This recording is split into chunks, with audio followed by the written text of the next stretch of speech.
What's up, guys? This is Kyle from Wax Museum, and I've got another mail video for you today. Pretty big mail video. I've got two packages in front of me right now. There's actually going to be a third that will show up before this thing is over.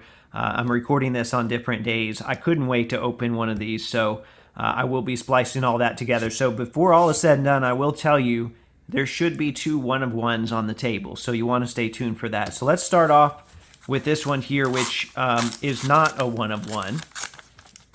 Cheapy. I think I got this for maybe $3, maybe like $4 shipped. And one that really wasn't on my radar until recently, and now it's one that I'll be looking for in some of the value boxes at shows as well. This is I think it's a 2021, if I recall correctly, a 2021-22 Recon hollow dots parallel of Lance Stephenson.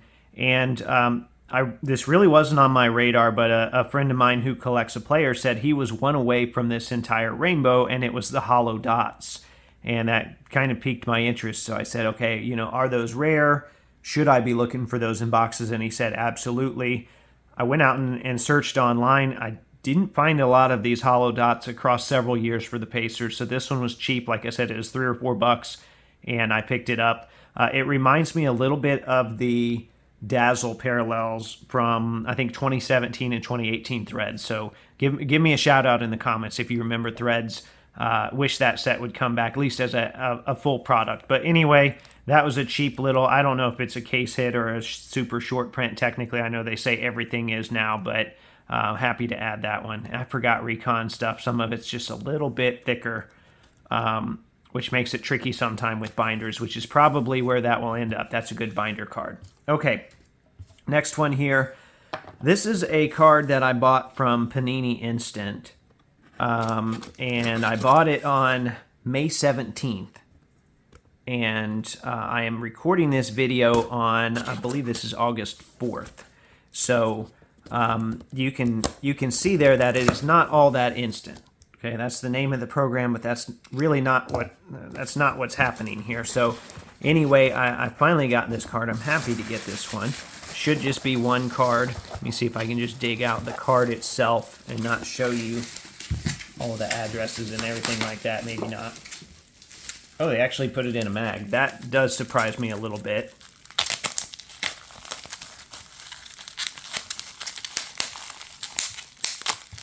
All right, so let's see what we've got here. This is a Panini Instant from the playoffs, and it is actually Game 4 of the playoffs against the Knicks from May 12th, 2024. That's the game that I traveled to Indiana for.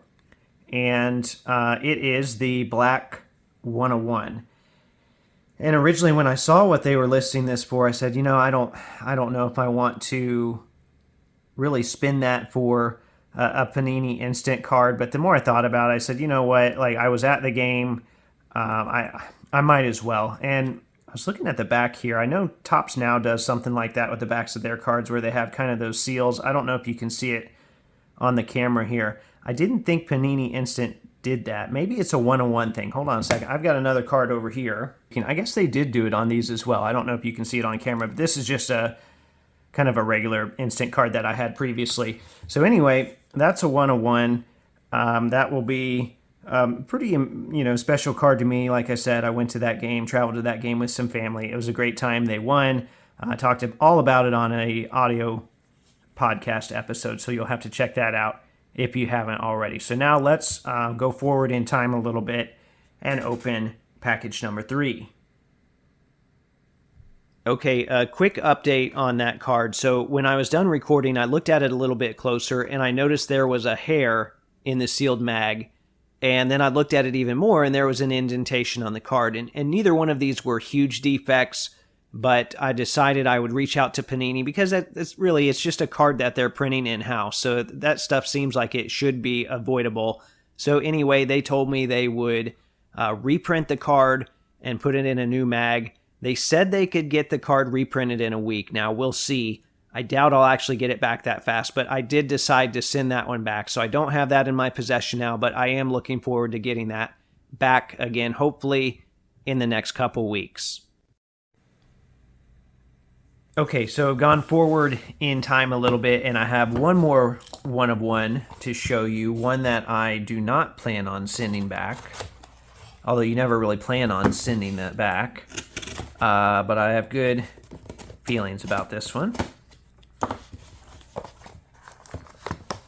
All right, so thank you to the people that sent this to me on social media, sent the listing. I mean, I did see it, but a lot of people made sure I saw it, and I'm very thankful for that. This one's pretty exciting, especially considering Jeff Foster doesn't have a lot of premium cards. And it's still crazy to me that we're seeing him in these semi-rigids, but I know those do actually protect them. This is a 1999 2000 SPX Spectrum 101, rookie 101 of Jeff Foster. And I don't know if I've actually seen that card or one from that set in person before to see that pattern. So it's pretty exciting here. And I do kind of want to look at it real quick before I take it out. But I do want to show you, I want to actually compare it to the other ones from that, the other parallels, I should say, which there's not much. And I kind of love how it has the old dot matrix printing on there for that 101 on the back. Take a look at that. One of one. There were some counterfeits floating around out there of certain players. I have had this looked at by someone that's very knowledgeable in that area, and then if you trust the authentication center, they authenticated it as well. So I'm not worried about that. I've also been told that the person that sold it via their card shop. They were actually the person that pulled this card. So this card has not been available except for just this one time, supposedly, at least online. So now I also have, and I want to be careful with all of these here. So this is going to be the parallel run. I probably should put this back in a sleeve before I do something stupid, even though it looks way better outside of it.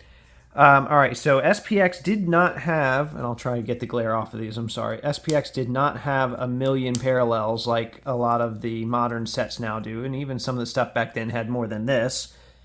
So the base card was numbered, the ones that were not signed, most of them were numbered, I believe, to 3,500. So that's what you have here, the numberings in the top left. I would love to find the jersey numbered version, 10 out of 3,500.